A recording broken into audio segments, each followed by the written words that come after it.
ए जी का रे? कैसन डांटेला हो? ना डांटी, हरदम दांत का चियार ली रे। ये सुनब का सुन? मार हमरे कपड़ा मन हमर खजुआत न बा। क दिन के नहिले रे? काहे ऐसे बोलला? सुना हम का कहत हई। बोल बोल जल्दी बोल। कुचुर कुचुर या ककर मार बोल जौआ बलमा होले अबता तेल गमा गौआ।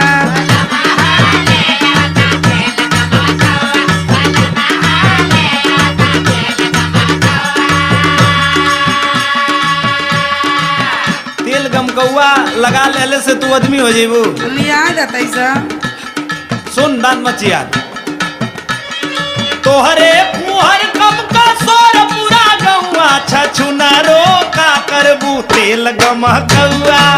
बिया काम के ना नीक ना लागल ई कुबा।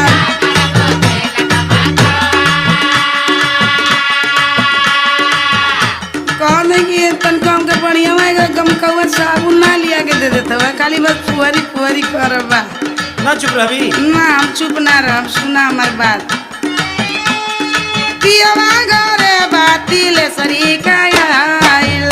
हम का करी? सुना समझ हमार बतिया।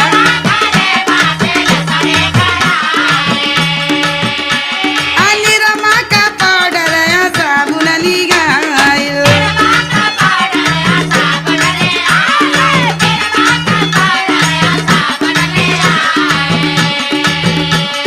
नारियल का तेलवा जमल जैसे घिउआ बलमा होले अबता तेल गमकौआ।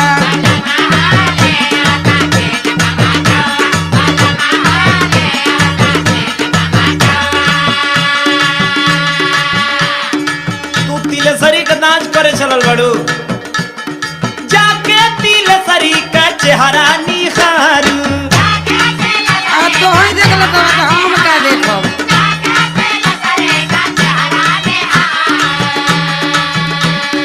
ओ बिना पैओ करे गोड़वो